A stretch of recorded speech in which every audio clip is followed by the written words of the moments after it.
Today is Saturday, the 16th of July, 2022, and we are gathered here for the 41st session on mindfulness for beginners. And we have Venerable Homagama Dhamma Kusala Thero participating in our session today, representing Nissarana Vanaya Forest Monastery. I would like to welcome Bhante on behalf of all the organizers and attendees to today's session. And I would also like to welcome all those who are joining through Zoom and those who are joining through the Facebook live stream of Satipasala Foundation. So as a first step, we will move on to the in-session mindfulness practice, and I would like to hand over the controls to Bhante to commence this step. Over to Bhante. Much merits. Hello everybody. So we will start today's program with a few minutes of mindful practice. So today I thought we can do a walking session today. For that you have to make sure that you have some space, probably 10 to 15 feet, where you can walk back and forth. Make sure you have some space.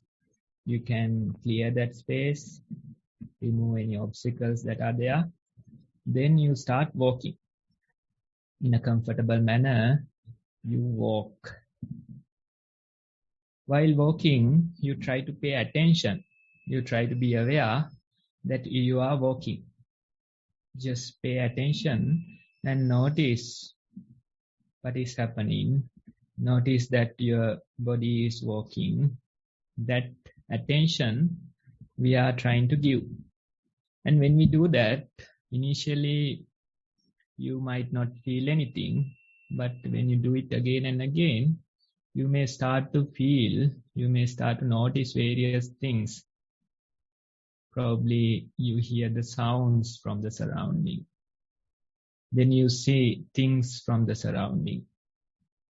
Again and again we walk, paying attention. And when you do this, you can notice that your body is also walking.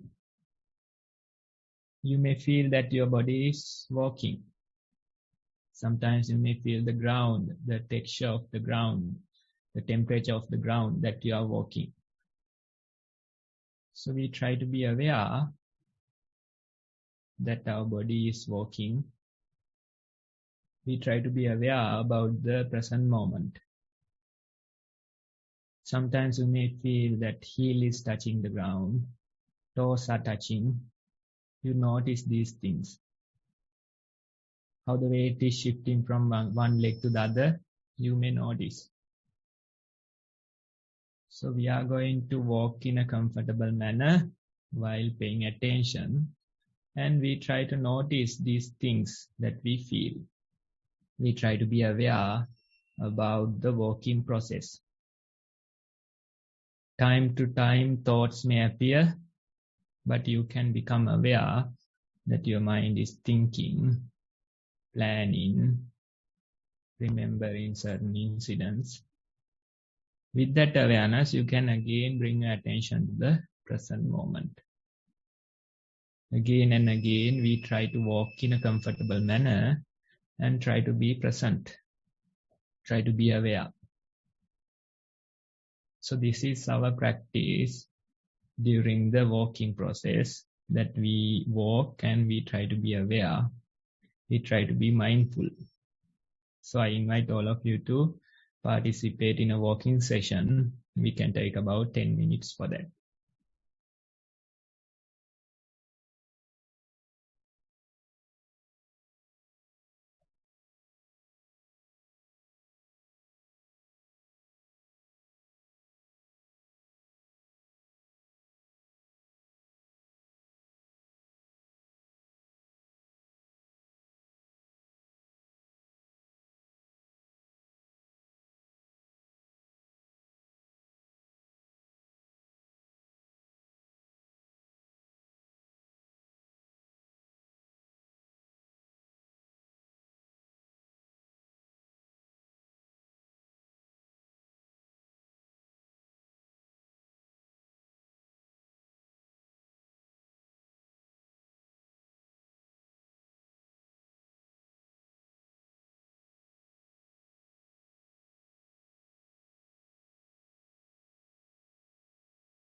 Okay, so that's the idea of mindful walking.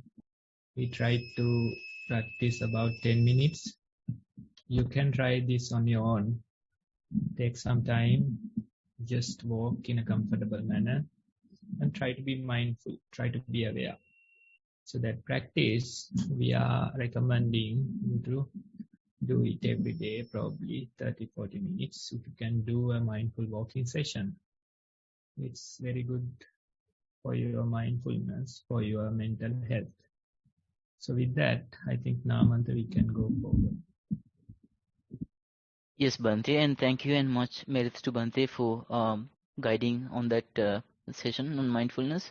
So, as a next step, I would like to invite warmly Anupama to present the reports and also conduct the balance of the Q&A session with statements and questions from the attendees for today's session. I believe there are 3 reports, and I will hand over the controls to you, Anupama. Thank you. Thank you, Namanta. Avasarai Bante. Hope you can hear me clearly. Yes, we can. Thank you. I'll start off by reading report 1. We have 3 reports today. Sitting meditation. Watching breath as primary object.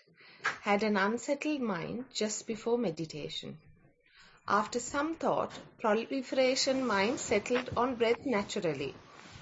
Watched in and out breath, and after a short time there appeared a space where the breath was felt, but there was a perception of no face or nostrils. Remembered the instruction to stay with primary object, so did just that. After some time, the breath appeared to disappear, and reappeared this time with only nostril present on one side. Watched in and out breath. A sense of body rocking side to side and then forward and backward continued till it stopped spontaneously. During the rocking, mind stayed with breath. Meditated 40 minutes. This is the end of report 1, Bante. Okay, so when we start our practice, initially you might feel that it is difficult to observe your breath. You stay for a while. If you stay calm, if you be patient, then you can see that after some time it is naturally settling, thoughts are settling, and naturally your attention comes to the breath. So that way we can approach our sitting session. You don't have to struggle too much. Just let it happen naturally, and naturally the attention will settle on the breath. So that's the way we should approach our sitting practice. Then when you keep observing your breath, you can see how the perception is changing. Sometimes parts of your body disappearing, you can notice. Sometimes the breath is appearing far away. Sometimes the breath is prominent. Sometimes the breath vanishes. So these things happen. You simply try to observe, be aware what is happening. When you do that, you can see with these changes of the breath that you are noticing, you can see how the body is also reacting to that change. You can see how the body is starting to go side by side. Various things are happy and happening. You just be the observer. You don't have to struggle with this process too much. Just let it happen naturally and try to observe it. You can see that breath vanishes into the empty space. This happens again and again, not just once, but again and again, this is happening. Things that were there vanishes. They disappear into the empty space. And when you see that, When you experience that again and again, then you will let go of the view that everything exists. Sometimes we think that everything exists in their solid form. But when you see things vanish into the empty space, you will let go of that idea, that view. Then you will see things appearing from this empty space. Breath is appearing, thoughts are appearing, sounds are appearing. They appear again and again. When you be mindful, you can see these things are appearing again and again.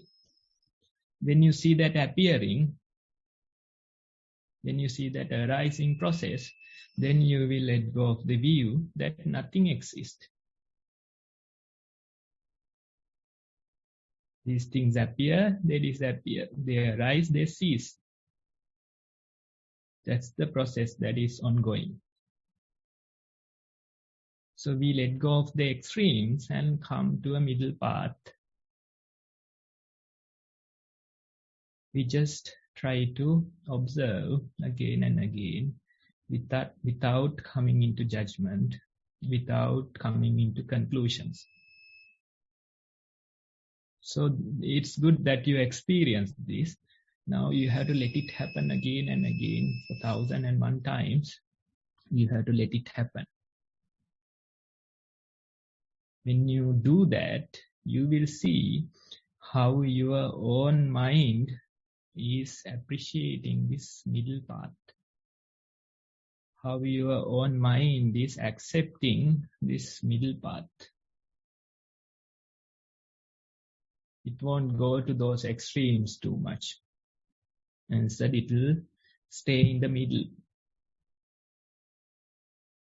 That's life-changing because you can see that friction in your day-to-day life will reduce considerably because your mind is accepting this. You will easily accept the change that is there in your life. Various new things will come into your life and you will accept that change.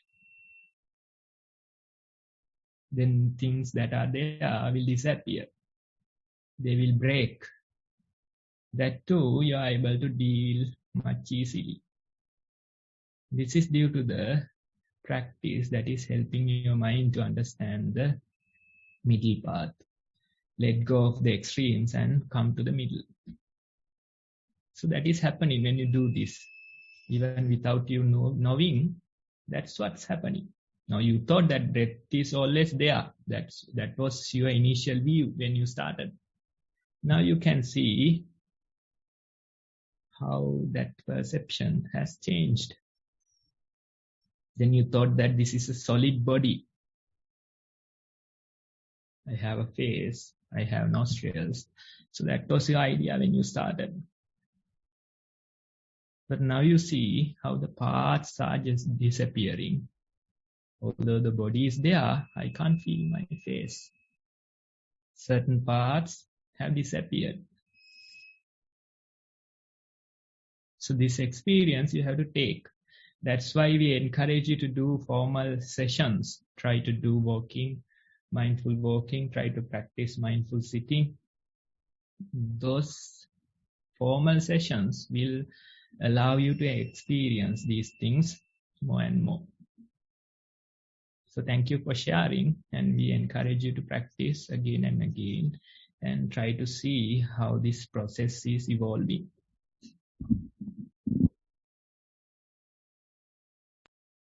Thank you, Bhante. I will now move on to report number 2.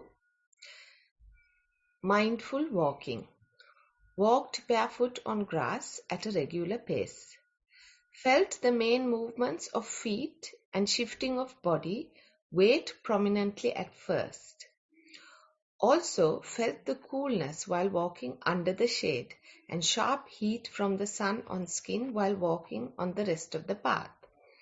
Noted the mind preferring walking in the shade compared to the sunny part. Again, observed the swing between like and dislike, when right knee felt some pressure at this point. The mind preferred the no pressure feeling of the left knee. It felt a bit easier now to see the landscape of the mind, the constant movement between liking and disliking, or preference and rejection. Walking had become fairly automatic now. Physical movement was there, and the attention moving to different phenomena while walking continued. It was becoming harder to separate parts of walking movements, such as lifting, moving, and placing of feet. It all felt like one continuous process. That is the mindful walk in Bhante. Next is mindful sitting section. Sat on the cushion and adjusted the body. A quick body scan helped ease the sitting posture. Contemplated briefly on virtues of the Buddha, the Dhamma and the Sangha. Body felt balanced and relaxed. Mind was content to sit in meditation. Breath noted as coarse. In-breath using up some energy, and out-breath felt releasing of that energy or as letting go. Attention went to sounds in the background, then to future planning. Continuing to make stories with future planning was caught earlier than other times. Attention alternated between different objects such as bodily feelings, sounds, smells, past events, and future planning. A family member who didn't know of the mindfulness session knocked on the door to ask something. Mind recognized the choices available immediately. While having eyes closed, waited to hear what they wanted, heard them open the door and closing it right back as they would have seen the sitting practice in progress and not wanting to disturb it. Check to see what emotions or thoughts arose in mind about the above event. Few months ago, there would have been emotion of indignation as to why would they disturb the practice, etc. However, now there was no agitation, no indignation in the mind. Felt amazed that the usual automatic reaction wasn't taking place, and mind chose to be okay with what was happening. Mindfulness during the day, having contemplated on the feedback received from Bhante I think we are moving on to the third section, which is mindfulness during the day. Having contemplated on the feedback received from Bhante for the last 2 weeks, reporting on a particular event, the mind gradually recognized the uselessness of trying to share correct data while others in that specific study group were caught up in pushing their views forward and not being open to other explanations. On recognizing this, the mind felt relieved, less responsible for others, less conflictive, and therefore calmer. As a result, more effective choices on how to be in that study group also appeared in the mind. One choice was to share any learnings only if anyone specifically asked for it. Otherwise, to keep the peace and to watch what arose in own mind. Second choice was to decide whether to take time out of that study group for a while. Chose to miss that study group last week and use that time to listen to a Dhamma talk on insight meditation instead. As a result, something simple yet new was experienced. Mind noted the preference or liking in sharing the correct data without checking if the time is right or if there was enough openness for receiving it. This was a simple observation, but gave the insight of needing to check if there was a demand for something. If there isn't, then to save the energy and avoid inner conflict, or perhaps outer conflict. These choices need more practicing in the coming weeks. Venerable Bhante, I would really appreciate your valuable feedback on this experience. Theruvan Saranai. End of report 2. Okay, thank you for sharing that. As you can see, when you start your working process, you can really feel the different parts. But after some time, it becomes more like automatic, and you can't really separate the individual parts. So it's a good progress that we are making, but don't expect it to be there like that forever. Again, it will change. Again, you are able to notice the certain parts in details. Again, it goes to that system approach. So when it happens, we call it flow state. You are walking as a whole system. You don't have that much energy to separate individual parts. That's fine. The mindfulness is there and the process is happening. So let it happen again and again. Sometimes it becomes a system approach. Sometimes you can feel the individual parts in detail, vivid, colorful manner. So this is how it is changing again and again. Then you can really see how these likings and dislikings are working. You prefer to walk in that shady path, avoid certain things. So these things are happening all the time during our day-to-day life, during walking, sitting. This is how it goes. And the environment, it is actually neutral. You think that other people, they are not neutral. The environment is not neutral. This is a good tree, that is a bad tree. We give those ideas. But truly, the surrounding is neutral. It is you that's keep judging. Certain things you prefer, certain things you reject. This liking and disliking process is happening again and again. That's how we function.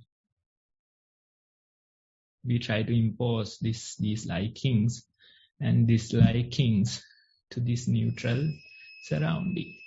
That is our inner response. When we practice, we can really see how this process is happening again and again. You don't have to stop it. You just keep observing. You just keep noticing. And when you do that, you can really see new options are becoming available. You get various other options instead of your usual reactions. And you sometimes take that risk to try out certain things. Follow new paths, new ways, new options. And that's a good experiment that we can do. There's no time constraint on this. So you can really practice again and again. Instead of doing them as per the usual pattern, usual circuit, you can try new options. Because you are attentive, because you don't get carried away, these options become available. Otherwise, we don't have a choice. We just follow that usual pattern. When somebody tells something unnecessary, becoming angry is our usual pattern. But when you are mindful, when you have that strength in your mind, you get more options, more choices become available to you. And you can try them out and see which ones are working. We can't really give an equation. Instead, you try based on the situation, based on the people, you can try out various options. And that finding that balance is the practice. With time, you can really find that balance. That balance becomes more and more automatic to you. So we are in that process.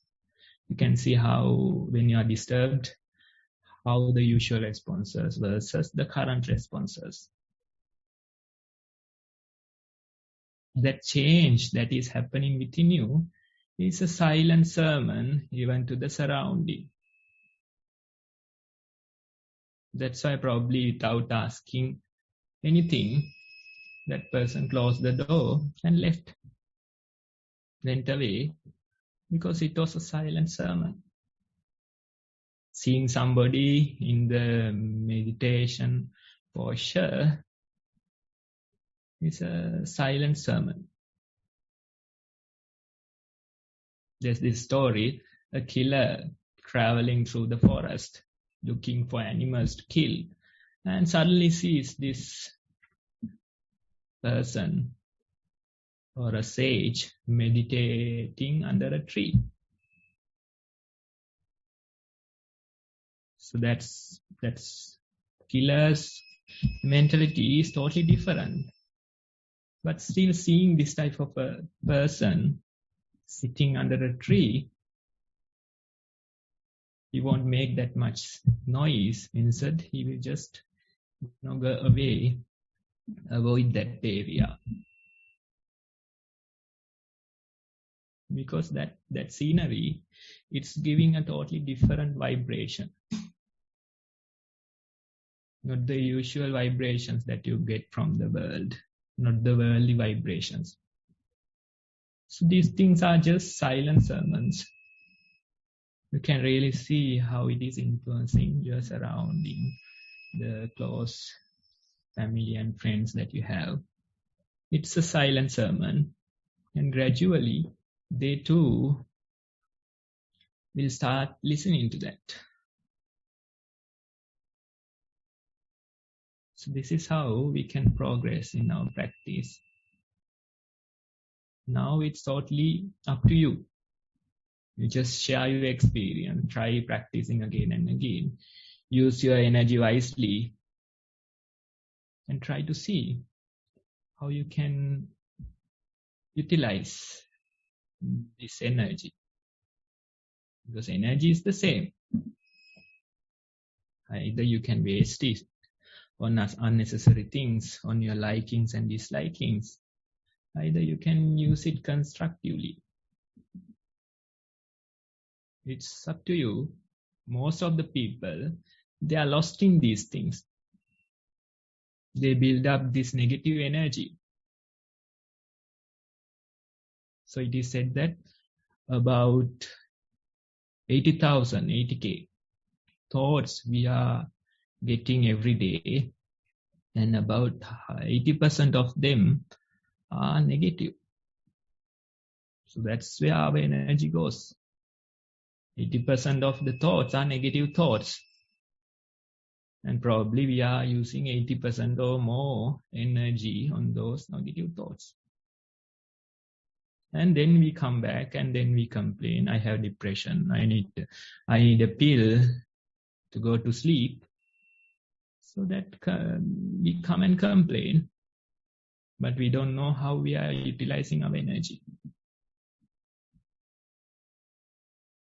However, the way you are utilizing, that will give results. If you are utilizing your energy negatively, then you will definitely get negative results. So that's the idea. You can try and experiment with this more and more. And we appreciate you sharing the experience with us.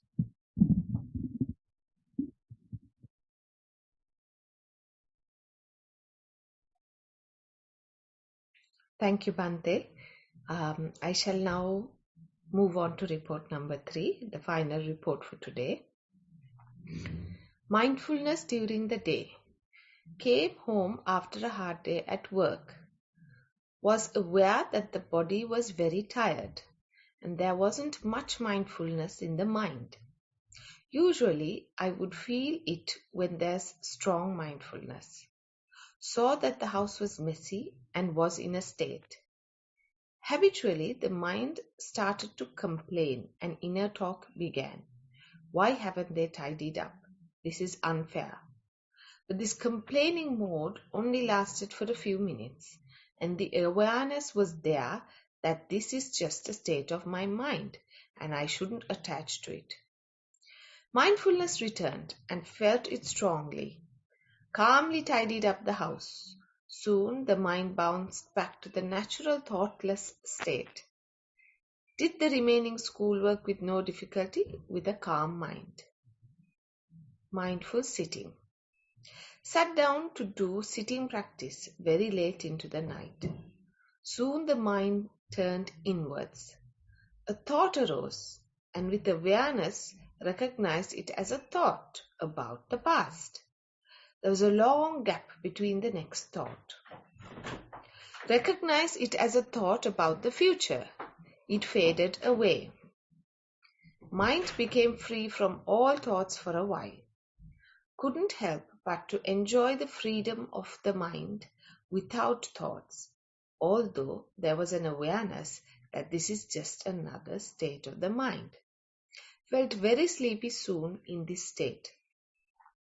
Usually when the mind gets to this thoughtless state, it becomes very sleepy and lethargic, but I think nothing of it. And when the mindfulness returns again, just carried on watching the mind. Your feedback is very much appreciated, Bhante. With metta for your path. End of report 3. Okay, so when we try to practice, sometimes we see that there is no mindfulness. There is complaining. Sometimes we see that there is breath. Sometimes we see that breath is not there. So these various things, they are also part of the practice. Initially, we are mindful that the breath is there. Then we are mindful that the breath is not there. So both are different aspects of the practice. Remember that we continue with this awareness. So sometimes you see that the awareness is not so strong. Sometimes you see that the awareness is so strong and you can closely observe. So this is how it is changing, it is evolving. Different states come and go. We just try to be aware, try to see how it is changing. You can't always have an equal level of mindfulness, a strong level of mindfulness throughout the day. Instead, it will increase, it will decrease. That's how it goes. And that is the practice, that is the path that we are walking. That is the journey. So little by little, we grow, little by little, we strengthen. And you can see, of course, you can spend your energy on the complaining and create more and more trouble. That option is usual. That is what we usually do. We try to clean certain things. We wash dishes. But we are angry in our mind. In a way, we try to make other things clear, clean. Still, our mind is dirty. And we don't even notice that. We are making noises, we are blaming other people. Still, you are cleaning. But your mind is dirty. But now you notice, okay, this complaining process is there. One option is to give energy towards that complaining. Blame other people. Ask them to clean. Those things you can do. But there's this other option, alternative path. You can silently do your thing and try to return to that normal state of the mind. So that's how it goes. You can't always be calm, peaceful all the time. That's not possible. Instead, it comes and goes. It is okay to be sad. It is okay to be worried. It is okay to be angry. As long as you know that you are sad. As long as you know that you are angry. As long as you know that you are worried. Allow them to come and go. We are human. This is the behavior of a human mind. So sadness is natural to your mind. Anger is natural to your mind. We are not fighting that. Instead, we try to observe this process. We try to distance ourselves from this process. We try not to become a slave to this process. And that we are succeeding. Then you can see how you are becoming the master of your own mind. How you get more and more options available to you. Utterly due to the practice, due to the awareness that's in your mind. So continue this process, continue to practice, and even the sitting, you can see that thoughts are there. That's just another part. And other processes are also there. The body is there, probably breathing happens. Then you can hear the sounds. They are also there. So we are not only giving our attention to the thoughts.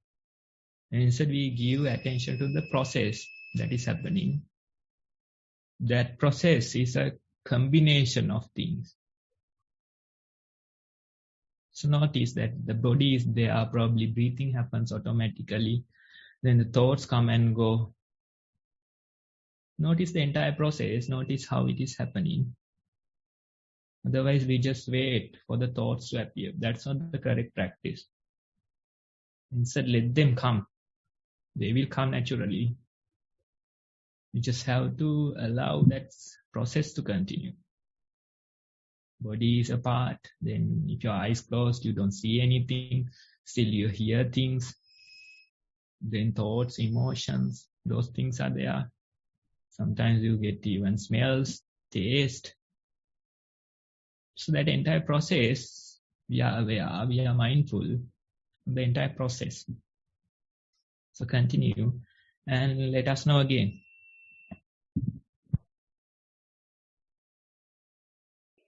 Those very valuable tips and advice. And thank you everyone for sharing your experience with us. It certainly sharing helps enhance everybody's experience with the mindful practice. So much merit to you all. We now move on to the Q&A session. If anybody has any questions for Bhante today, please do raise your Zoom hand and you can unmute yourself and ask your question. It appears that we may not have any questions today. Yes, Namanta, I think we have no hands up today, so no Q&A questions for Bhante today. So I suppose we could move on to the next segment. Yes, that is fine. Thank you so much, Anupama, and much merits to you, and also much merits to Bhante. I think we can put the extra time for the talk itself. So, firstly, I will go through the steps for a beginner to address how he would have to start up on mindfulness. I will share the screen for the right page to come up. Okay, so you can see 5 steps listed up on screen being shared currently. The first step is to go through the videos on mindful walking and mindful sitting. So there are 2 videos, and this will be a good refresher for any experienced practitioner, and also will be a advisory level information for a person starting up. The second, so you can go through these 2 videos. They're also in the Zoom chat section. These will have the instructions, basic ones, for you to start. And then the second step would be critically depending on how you how you are able to allocate some time into your daily schedule, which will be the toughest task, I think. So you can start from 10 minutes for each session. That is 10 minutes of mindful walking, 10 minutes of mindful sitting practice. If you're beginning, experienced practitioners aim to do this for 1 hour for each session. So you can likewise start from 10 and then go on with, let's say, 20, 30, 40 and extend up to 1 hour as your practice deepens gradually. So starting up, it'll be 10 or 15 minutes of mindful walking and 10 to 15 minutes of mindful sitting, and then once you get the rhythm of this practice behavior, you can extend it to 1 full hour or up to 45 minutes. Is quite rigorous practice, I would say. And once you do this for maybe a week or 2 weeks or even for 3-4 days, you can start writing your details of your practice in words. You for example, for the mindful walking, you can mention what were the objects of focus at different times during the session, during the walking, and whether you got distracted or whether you had thoughts infiltrating into the mind, and how you regained the awareness, and what proof you have to mention about this regaining of awareness. Like, say you sensed your left foot touching the floor all of a sudden after drifting into thoughts, and you had your awareness returning back to your physical context. So likewise, you can do this, put that into a written report. Then you can describe mindful sitting. The object could have been breath moving in and out, or it could have been the abdomen rising and falling, or any bodily vibrations, or even thoughts could come and disturb you or distract you. And disturbance from thoughts is not a negative thing in this practice.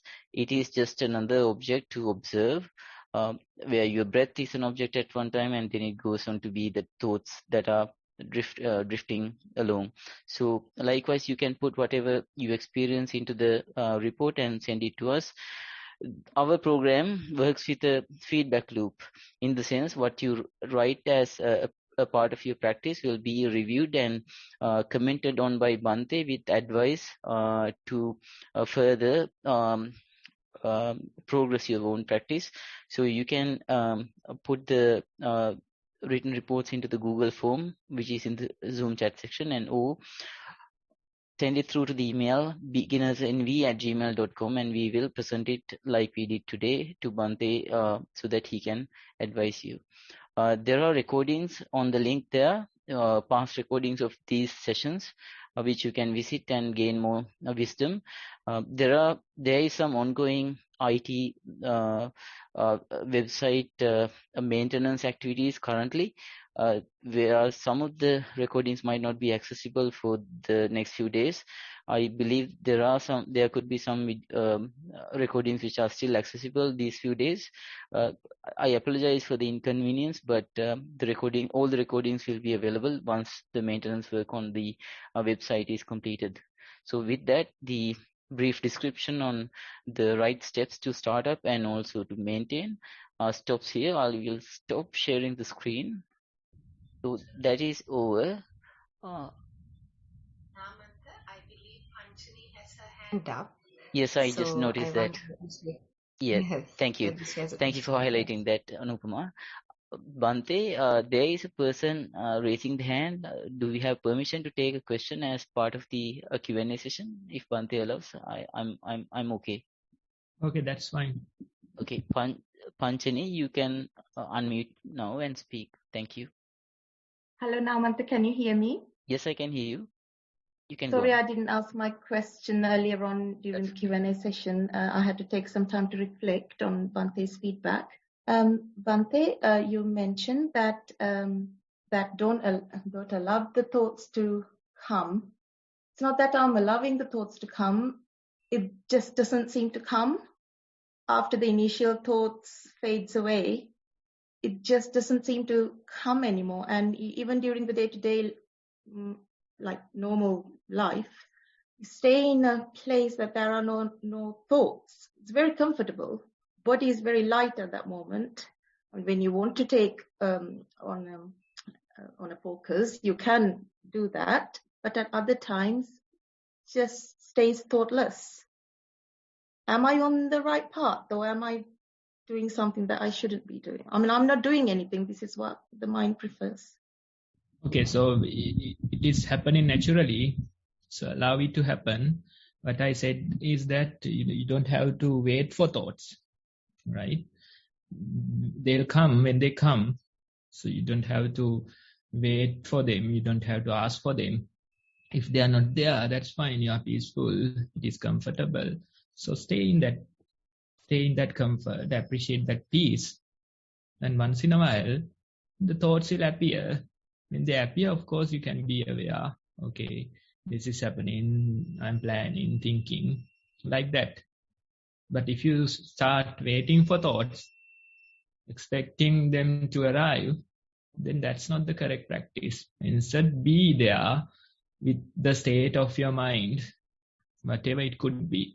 It could be peaceful without any thoughts, comfortable. That's also fine. It is full of thoughts. I can't get rid of thoughts. That's also fine. Just let it be. And you accept that situation. You just be the observer.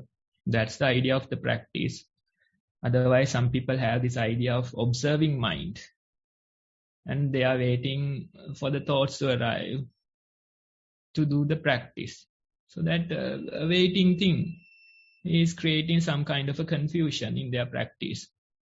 Because they want thoughts, they expect something, so they can practice. That's not the idea of the practice. Instead, you appreciate the current state of your mind. If it is empty, then that's fine. It is comfortable, peaceful. So stay with that. And after a while, it will change. When that change happens, we welcome that. But while having this peace, while having this comfort, if you are waiting for thoughts, or if you think that the thoughts are not there, when will they arrive? That is not the correct practice. Instead, you appreciate what you have. It could be peaceful, no thoughts. That's also fine. It could be full of thoughts. So mind is all over the place. That's also fine. Both situations, it's an opportunity for you to practice. So appreciate the status that you have in the present moment. And that is the practice that we are talking about. Thank you, Bhante. Thank you very much.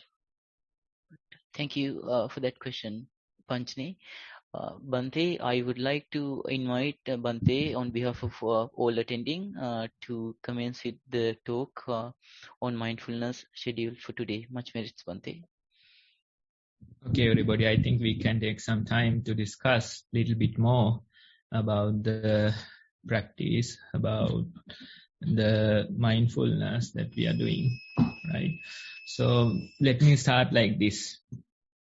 Now, the environment, the surrounding that we are living, the world that we live in, that's neutral. Although there are the people, it is neutral. Although there are the objects, it is neutral. Usually, it's our internal judgment that creates likings and Sorry, Bhante. That is how the process is happening. So we say, this is a good person and he is a bad person. This is a big tree and this is a small tree. This flower is beautiful. This flower is ugly. We are judging the surrounding. We are judging the objects. We are judging the animals. We are judging the people. So it's this internal process. Let's say two people, they face the same situation, same incident, in the same location. And two of them, will come with various different ideas about that situation. Probably one person will take it as positive, while the other one is thinking it as negative. So in a way, we are creating our own interpretation for the things that are happening outside. We are creating our own liking and disliking based on this sense experience that we are having.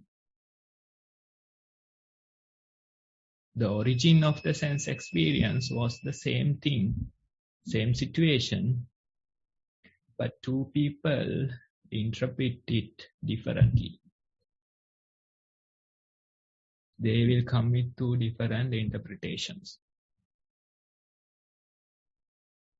So this process is happening again and again in our mind. And this process is more like automated process. You don't even know what is happening. You will directly experience either liking or disliking. This mind is programmed for you to experience the world like that. Only the liking and disliking you will experience. You don't even notice the initial process of this thing.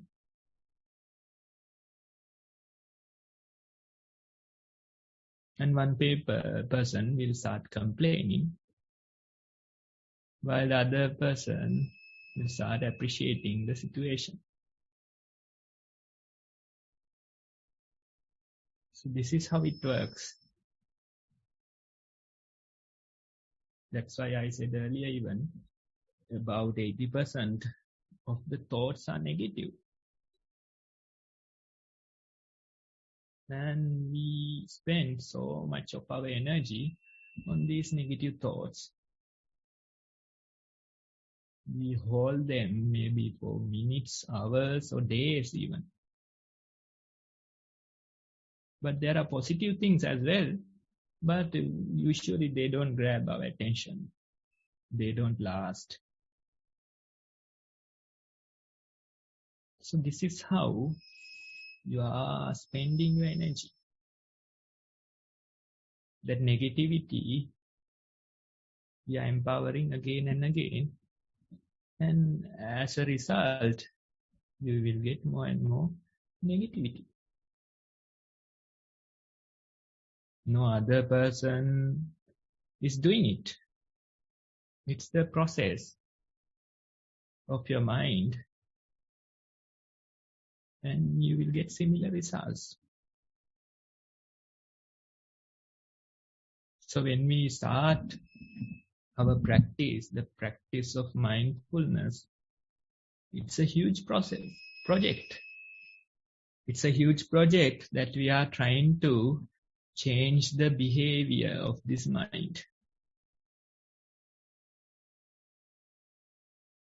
But we don't approach like that. Instead, we try to have some kind of observation about the present moment, about the process that is happening. So in a way, you direct some light towards this darkness. And due to that light, you can see various things. When you direct a light into a dark room, you can notice various things. Okay, there is a chair there. Okay, there is a person standing there. Due to this light, you are observing various things that were in the dark. So similar kind of approach we are taking. We direct the light of mindfulness towards our mind, towards the present moment. And when that happens, you can notice various things. You can notice, okay, so many thoughts are there. My mind is all over the place. So much chatter going on. So you don't have to complain about this. Instead, this is another observation. Okay, my mind is all over the place. Inner chatter is there. So many thoughts are there. Then time to time you notice that my body is aching, paining. So that's another observation. So a few weeks back, I introduced the idea of mindfulness to this person. And after walking for 30 minutes, I asked, what did you notice? Then this person said, my legs were aching, paining. That was my observation. Okay, that's fine. With that, you can start. When you pay attention, you notice various things. You don't have to put judgment towards these things that you observe. You don't have to do that same liking, disliking thing towards these observations. Instead, you simply notice, okay, I notice pain, aches in my body. I notice so many thoughts appearing and disappearing. I notice various emotions. I notice various bodily sensations. I notice various sounds. You are noticing them due to the observation, due to the light that you are directing, due to the mindfulness. So that is how we have to start our practice. We start it, we do it again and again. As formal meditation, we try to do few minutes of sitting, walking, as explained earlier. Then even your day-to-day life, you try to be aware about the present moment. When you do that, you can feel how various things are coming and going. How you more like automatically create judgment in your mind, liking, disliking, based on this process. Just observe, okay, liking is there, disliking is there. This is happening again and again. That observation you can do, but you have to remind yourself again and again to be mindful, to be aware, because usually we get carried away by this mind, the process of this mind. If you have energy towards the practice, you can remind yourself again and again.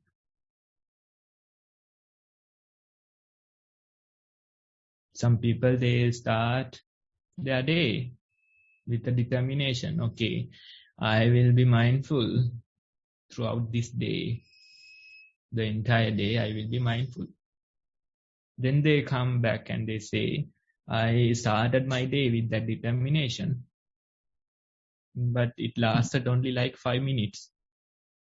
Then at the end of the day, I only remembered that I had this determination. That's why I said this mind is more like automatic. It is more like programmed. So it takes time, it takes effort for you to introduce this mindfulness to your mind. You have to empower that quality of your mind. Initially it is difficult. Initially it takes some time. It takes some energy.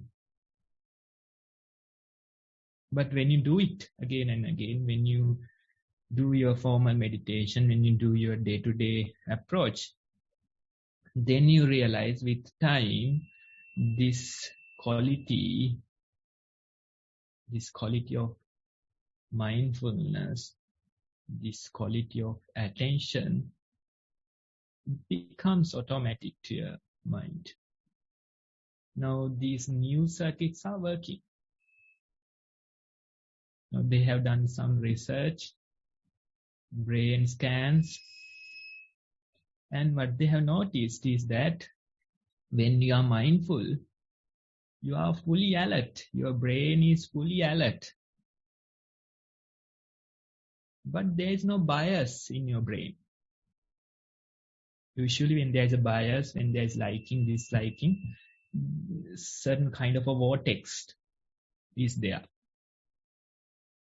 It's more like your energy is concentrated towards that point. But when you see the practitioner of mindfulness, they can see that their full brain is alert, but there is no center of alertness. There is no vortex. There is no energy consuming part. But still, the entire brain is alert.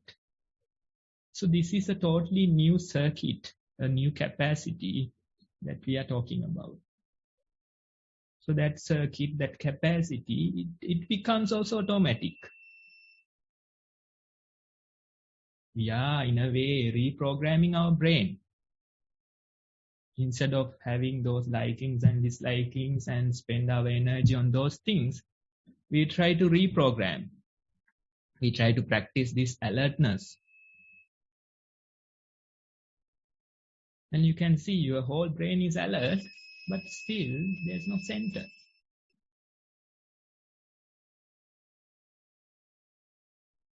So the new circuits, they too start working. Just have to spend some time, spend some energy, and you can see this becomes automatic. This initially you are taking it intentionally. Initially you are taking with so much effort, practice. But when you do it, when you introduce these new circuits, and when you follow these new circuits again and again, then you can see the brain is reprogramming. And it becomes automatic to follow these new circuits. In a way, in scientific terms, we call neuroplasticity. Whatever the circuits that you are using more frequently, they become automatic, they become strengthened.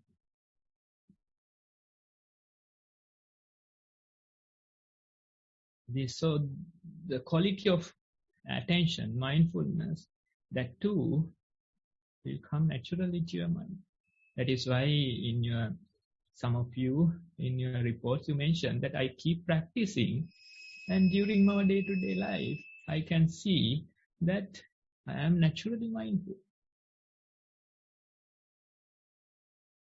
Mindfulness comes naturally to me due to the practice, due to the effort that I have done.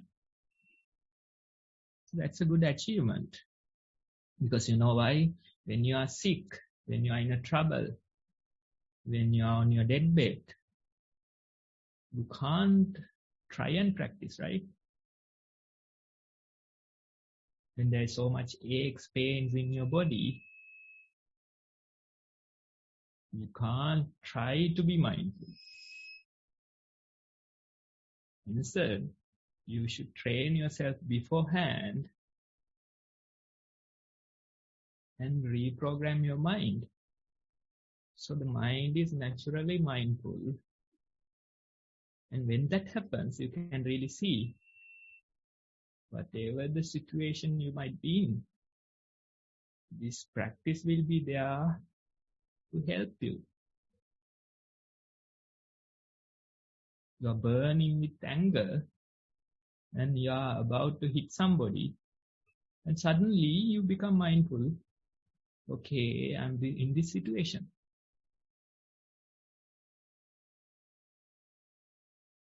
You are totally lost. Everything has gone wrong. And suddenly you become aware. Okay, I'm in this situation. You are sick or you are injured. Instead of crying or instead of becoming fearful, suddenly this attention hits you and realize I am in this situation. This is what I have to do. or even you are on your deathbed. Pain is there. Your mind is all over the place. There's no peace.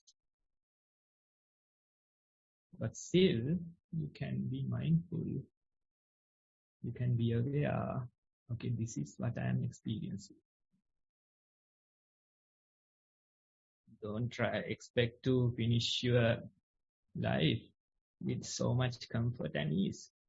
It won't happen. Usually you observe the people, how they spend, last few minutes of their life. They experience so much pain in their body. If there's no pain in their body, still they struggle in their mind. So this programming you have to do beforehand. There's a saying that says, although you could have somebody else on your bed, everyone sleeps alone. There's nobody inside your mind. You sleep with your own mind. You sleep alone. So that very experience you have to face on your deathbed. So you can't postpone and wait till that day to start your practice. You have to make sure that you are practicing, you are putting enough hours to the practice. This comes automatic. This becomes automatic. What is automatic? This attention, this awareness is automatic. There could be likings or there could be dislikings, but still you are aware.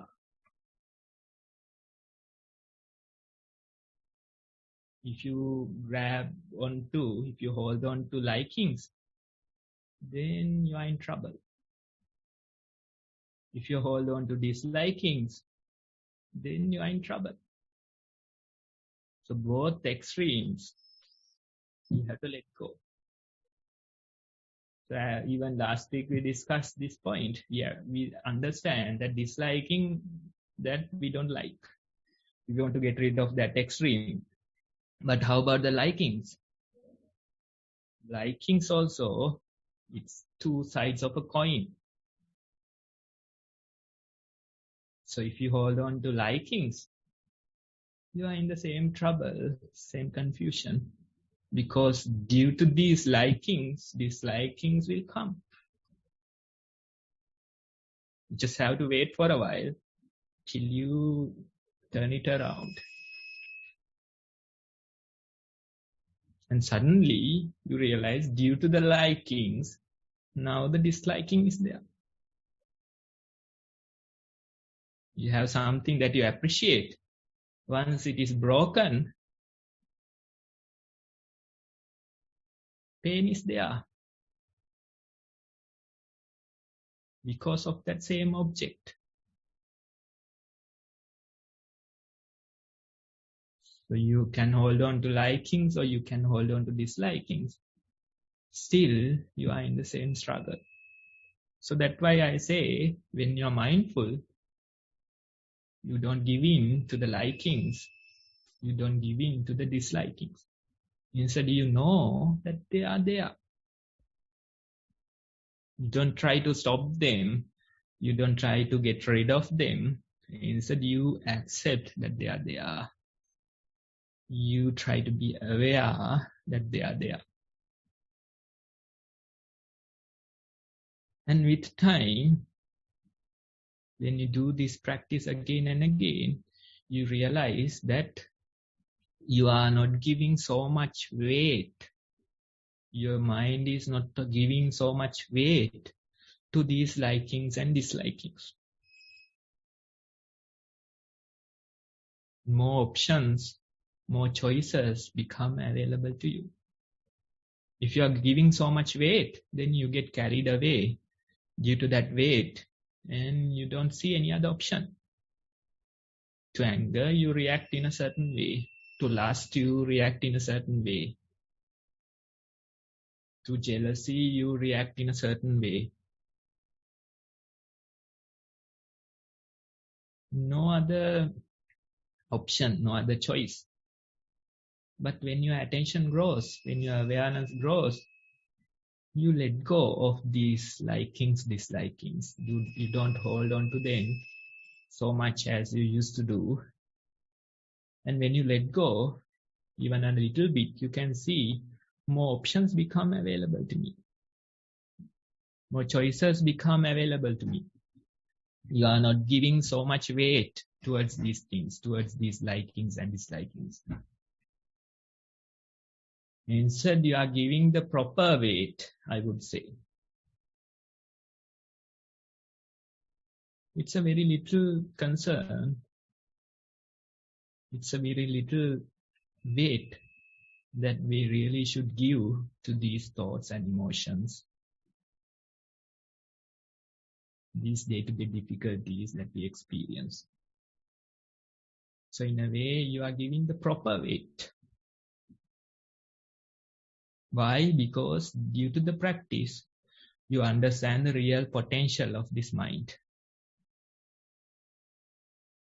Earlier, when you start your practice, even before, you thought that only the thoughts are there, only the emotions are there, only the sounds are there, only my body is there. You saw this as a solid existence. It is continuing and it is solid. That's your experience. But when you practice, in your own reports, you say half of the face disappeared. Part of the body disappeared. Breath disappeared. And you start to notice the gap between in-breath and out-breath. Initially, the gap is very little. And with time, you realize the breath becomes smaller and smaller. Gap becomes larger and larger. And finally, the breath will disappear. Only empty space will remain. So compared to this empty space, the things are very little.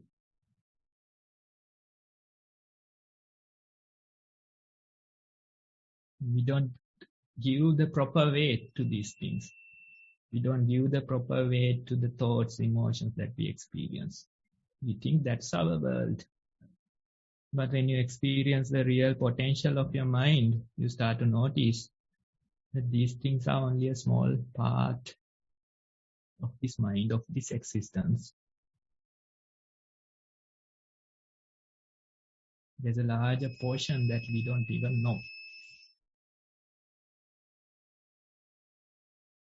Compared to that empty space, these thoughts, emotions, sensations, just like dust in a mind jar.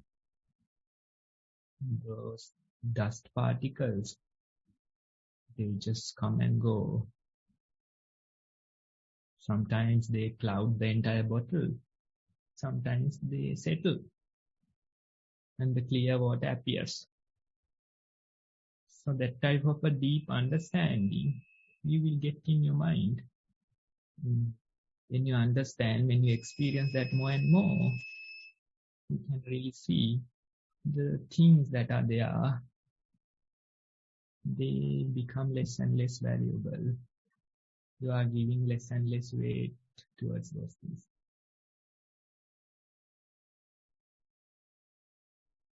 So there's this very nice analogy that on a sunny day,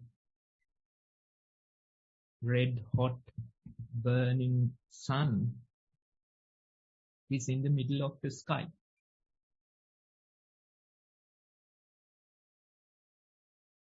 And when that happens, you can see that only the sun is there.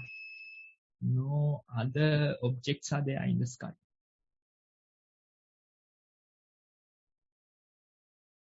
And if I ask you, are there any objects? There are objects, but they are not apparent. They are not prominent.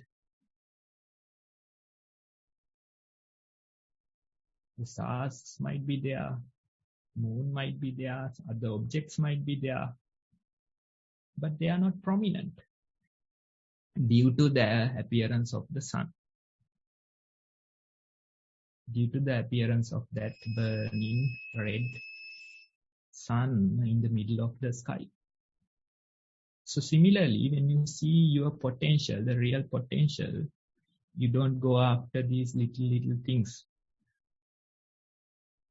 You don't go after these sky objects. You don't go after the stars. Instead, you see the sun is there. Other things, they don't matter. Their weight is very less compared to that experience that you're having. So similarly, when we see the real nature, real depth of our mind, these thoughts, emotions, they become more and more less and less valuable. The weight that you are giving towards them become lesser and lesser. So that's the idea. That's the reprogramming of your own mind. So I'm saying this using words. You are hearing them, but still the process is not complete. You have to practice on your own. You have to experience. Then only you can really see whether this is true or false. So that's why we say you practice, you start to practice, do it for a few weeks, few months, and you can experience on your own. You can see how these sky objects become less and less valuable, how their weight becomes lesser and lesser. So we invite you to practice and see that experience, have that experience for yourself. Thank you for listening today. Thank you so much, Bhante, for that excellent talk on mindfulness. Now, if anyone has questions for Bhante based on the talk, you can raise a Zoom hand and let us know, and we'll give you time to raise a question.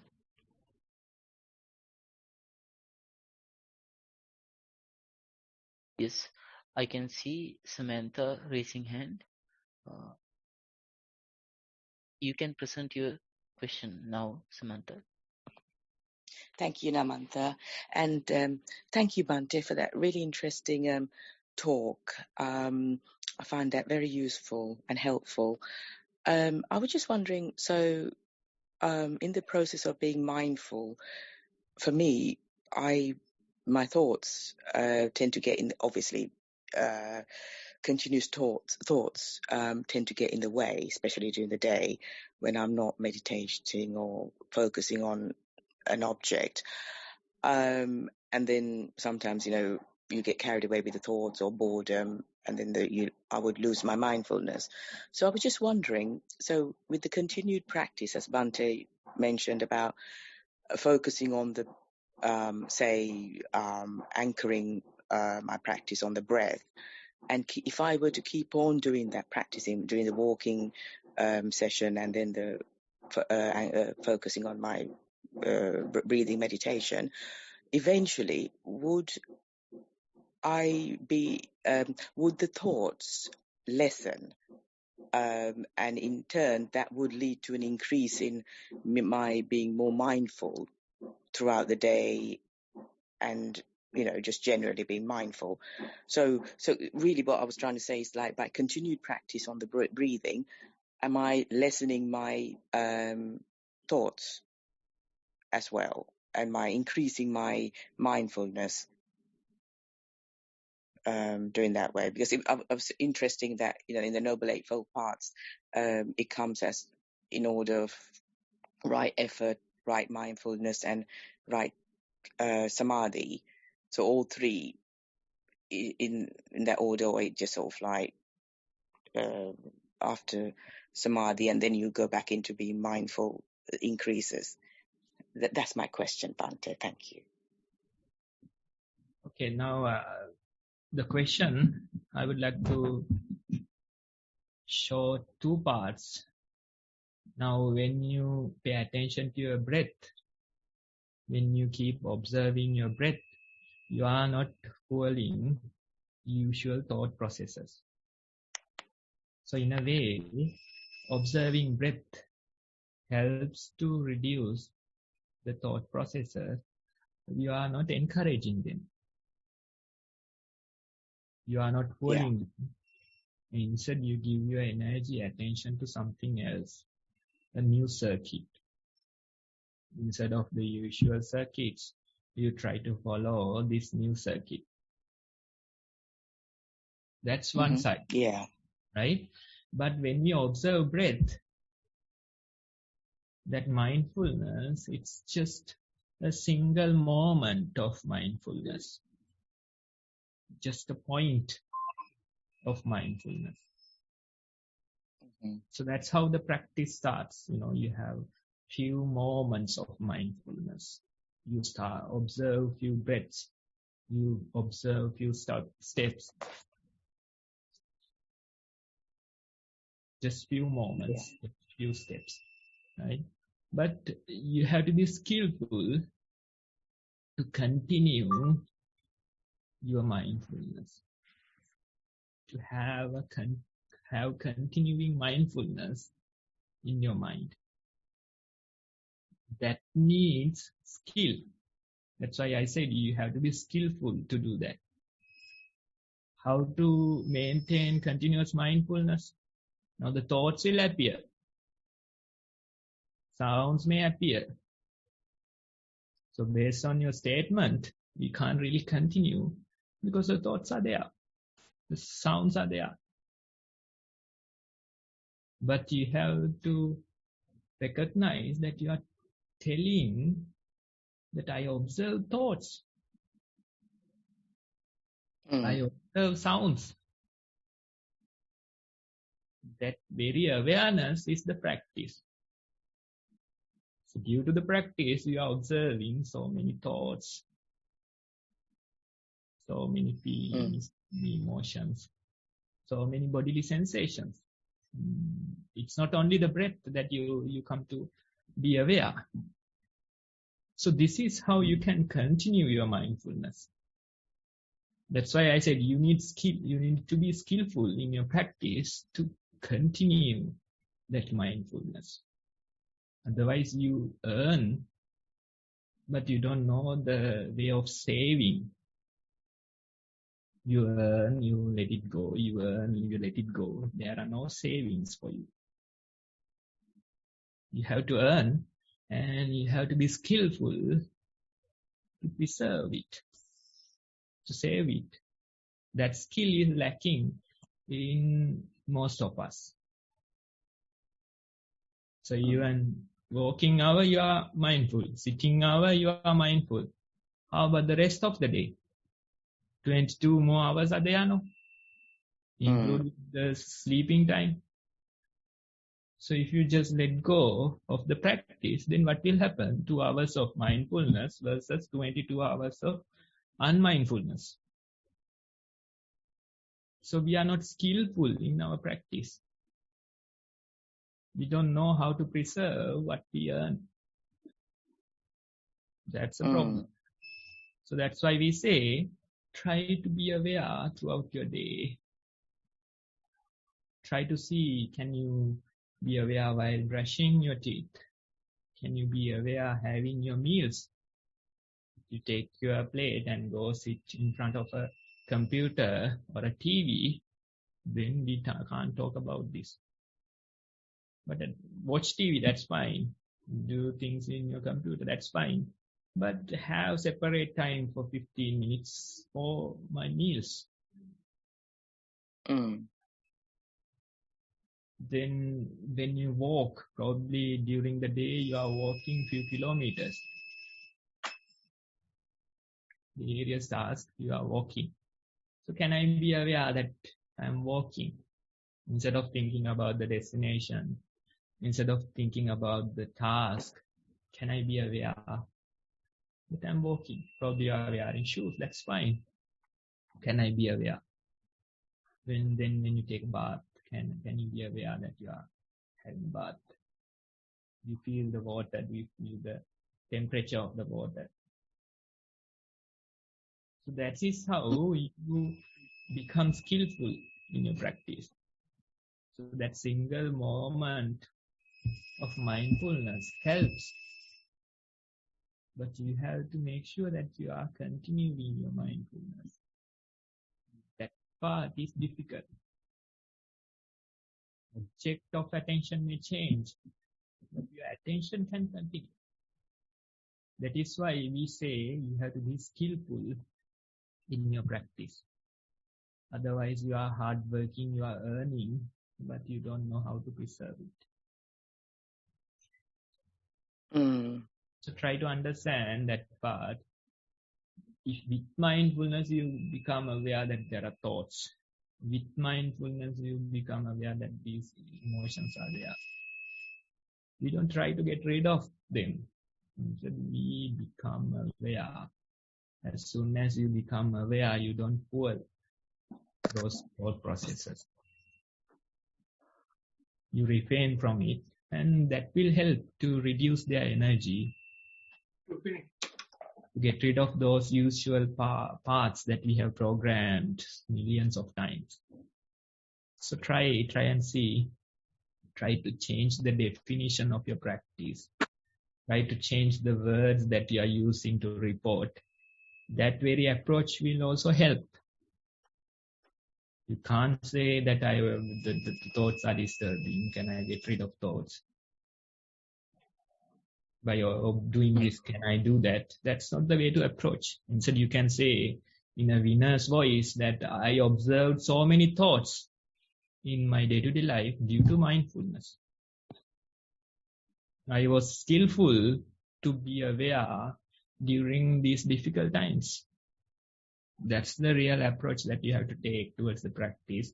Otherwise, it's a never-ending process. You have 2 hours of practice. You have 22 hours of unmindfulness. You have 2 hours of wisdom. You have 22 hours of ignorance. That won't work. Even approaching your sleep, if you approach with a mindful mind, the practice will guarantee the remaining part. Till you wake up, the practice will be there. That is what it says about the practice. If you approach your sleep with a mindful mind, then that mindfulness will continue automatically during your sleeping time. So that's the idea of the practice. Try to understand it, try to, include that in your day-to-day life. Thank you, Bhante. That's really helpful. So basically, by being mindful of, say, for example, whatever's going on and in thoughts and everything, and not giving any judgment of liking or disliking, you're accepting whatever's you're mindful of, then you're reprogramming your mind not to have any preferences. You're just being aware of what is in that moment, and in doing so you're increasing your mindfulness going through that way, if I'm right in saying. So you're not you're not getting carried away by just one or thoughts or whatever. You're just accepting whatever's there. So in doing so, you're mindful, you're increasing your mindful. Whereas what I was wondering was like by doing the meditation practice and focusing on that, say on the breath or something, that's also eventually you're having a stillness of the mind and increasing your mindfulness that way as well. It all helps, I suppose, feeds each other. Yeah. So you have to be skillful to continue your practice even in your day-to-day life. Yeah. Thank you, Bhante. I appreciate your advice. Thank you. Sadhu. Much merits to Bhante for accepting that question, and thank you, Samantha, for your question. And now I would move towards the closure of the session for today. We had around 15 minutes of in-session mindfulness practice, and then proceeded on to the question and answer session. And Bante's advice was invaluable for all of us in relation to the statements and questions presented. And then we came towards the talk on mindfulness and received further insightful advice from Bante. So I think in context of what we are experiencing in the world today, there is a lot of news and elements or objects of focus that that are thrown at us. So it's a very unusual time, this time period in history. So I think learnings or teachings like these will help you to safeguard your mental health and enhance mental fitness and face your life in all day-to-day activities. That is why the quality of these programs will be a treasure for all of us. So I would like to thank with much respect Venerable Bante Homagama Dhamma Kusala Thero for taking time out from Bante's own schedule on practice to appear in our program, to be present in our program. So thank you, Bante, and much merits to Bante, and hope that these merits gathered will in return help and enhance Bante's own practice. Then I would also like to thank all the organizers who initiated this program, and also who are persevering hard to maintain and sustain the program at a high level of quality. And I would also like to thank all of you who are participating in this program, in believing in the power of mindfulness. So thank you to all of you. And with that, if anyone has a quick question or comment on the program itself, I would like to give you 30 seconds to raise a Zoom hand.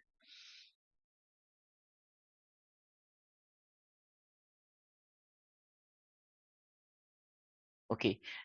Furthermore, I just missed one very particular person in my thanking speech, that is Most Venerable Bante Udairegam Dhammajiva Mahathero, who asked or requested for us to have this program. I share merits with the Chief Bante as well. And now I would like to end the session for today. I wish you all a mindful and happy week ahead, and we will see you next week with a similar session. So again, much merits to Bante. I will end the session now. Thank you.